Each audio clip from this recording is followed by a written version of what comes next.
In the summer of 1948, the Nice Jazz Festival brought together two musicians who had both started their careers in the same city, on the same streets, in the same musical atmosphere of a New Orleans that no longer existed in the form that had produced them both. Their names were Louis Armstrong and Sidney Bechet. They were the two most consequential jazz musicians produced by New Orleans in the first quarter of the 20th century. They had known each other since they were young men. They had played together in various configurations across the decades. They had competed for the same space in the same musical landscape, and they had never entirely settled the question of who occupied more of it. The Nice Jazz Festival, in the summer of 1948, put them on the same stage. The people in the audience, French jazz enthusiasts, critics, musicians who had followed both careers across the ocean and across the decades, understood what they were watching. They were watching two lead voices occupy the same stage, not two complementary musicians with clearly defined roles. Two musicians who had each spent their careers establishing that the lead was theirs. What nobody in the audience knew, and what nobody watching from the side of the stage knew, was how the night was going to resolve itself. Because neither man had agreed to follow the other, the music was about to begin. This is the story of the night that Louis Armstrong and Sidney Bechet played together in Nice, France, in the summer of 1948. Not the story of who won, because that is not what the night produced. The story of what happens when two musicians who are each, in their own idiom, exactly right about what music is, find themselves in the same room with the same instruments and the same audience. The room goes somewhere that neither of them planned, and both of them recognize where they have arrived. The set began the way most festival sets begin, with an opening number that establishes the temperature of the evening, the relationship between the musicians, the specific quality of attention the audience is being asked to bring. Louis Armstrong played first.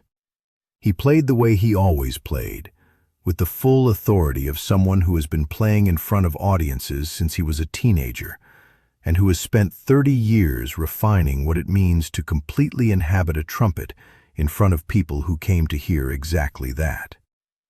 The room responded the way rooms always responded to Armstrong, with a specific quality of pleasure that was not simply enthusiasm, but recognition.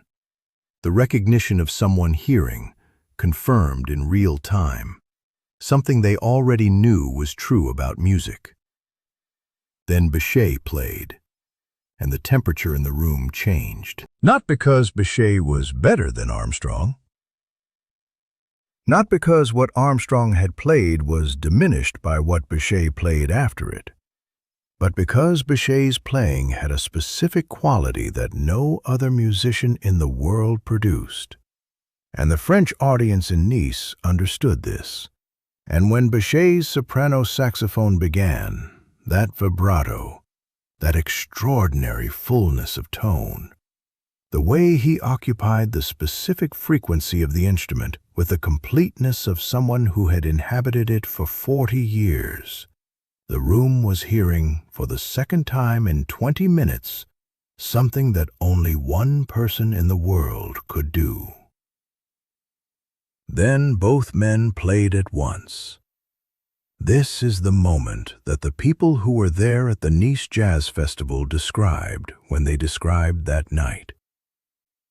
Not Armstrong playing and not Bechet playing, but Armstrong and Bechet playing at the same time.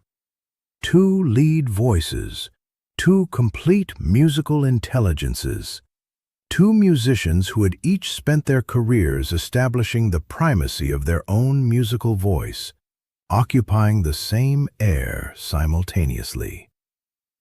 What happened, what the music produced, was not chaos. It was not the dissolution of both voices into noise.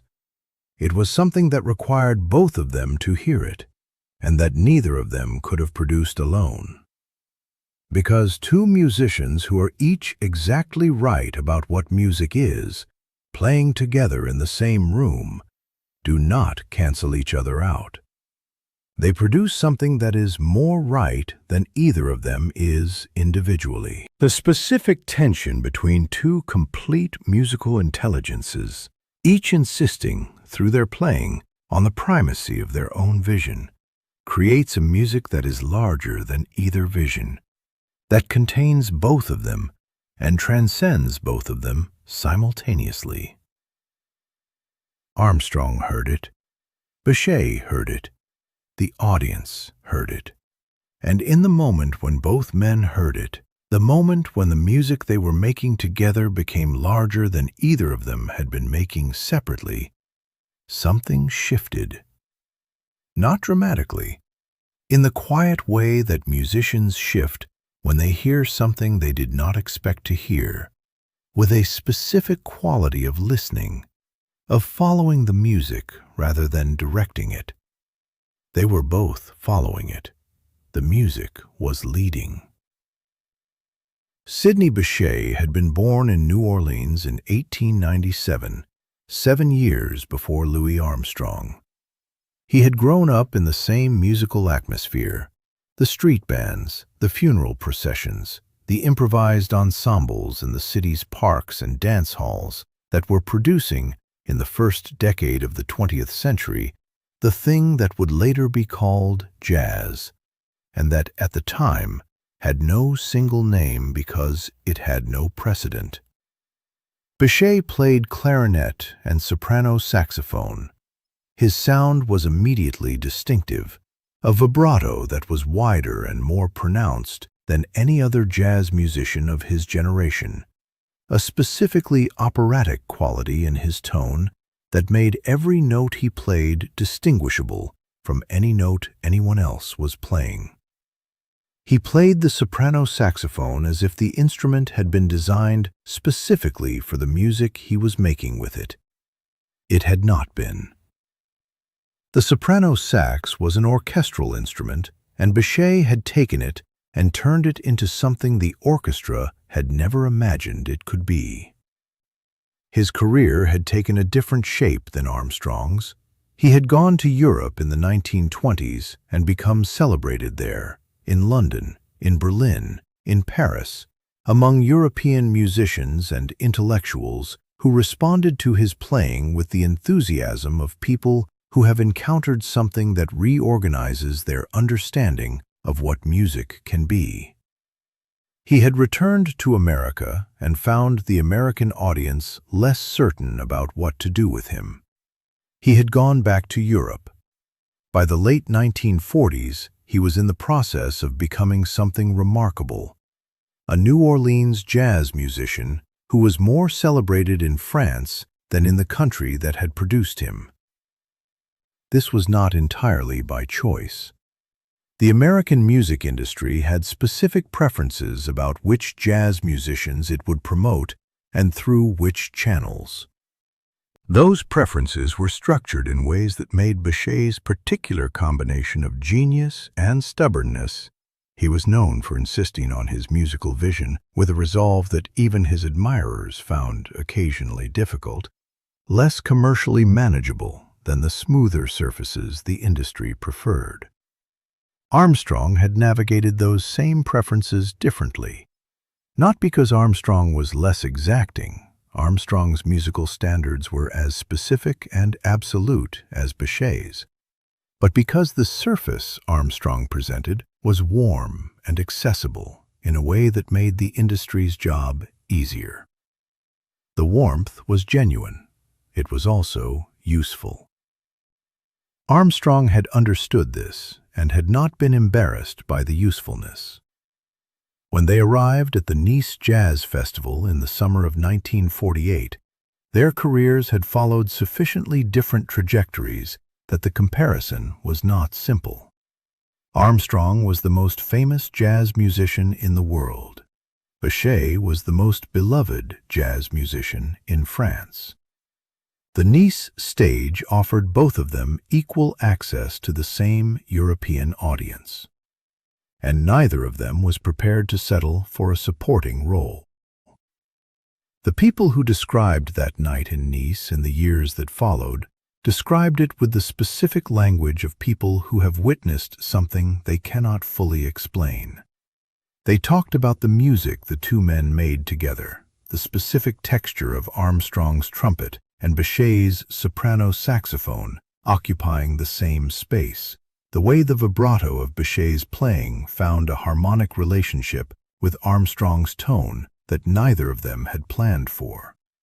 They talked about the quality of the room in the moments between phrases, when the music had said something and the audience was absorbing it. They talked about the audience itself, the specific French jazz audience of 1948 that understood what it was hearing and responded to it with the intensity of people who know they are present at something they will not encounter again. Armstrong and Bechet did not become close after Nice. Their relationship remained what it had always been, the respectful, complicated relationship of two musicians who recognized in each other what the other was doing and who never entirely settled the question of who had done more of it. Bechet went back to Paris, which was becoming his permanent home. Armstrong continued touring, which was his permanent condition. But the night in Nice was what it was. Two New Orleans musicians who had left the same city, taken different paths across 40 years of music making, found themselves on the same outdoor stage in the south of France in the summer of 1948. And the music they made together was larger than either of them had been making separately. This is not a claim about who was greater. It is not a claim about who deserved the title of lead. It is a description of what happened when neither man conceded, when both men insisted through their playing on the truth they had each spent a career establishing. What happened was music, larger music, the kind that does not result from one person's vision, but from the collision of two visions that are each exactly right. Neither man had agreed to follow the other. What they had agreed to, without negotiating it, without settling it, without acknowledging it, was to follow the music, which was, for both of them, the one thing they had always been willing to do. Armstrong went back to his dressing room. Bechet went back to his. And the audience in Nice stayed in their seats a little longer than they needed to, because what had just happened in the room was not something they were ready to leave yet.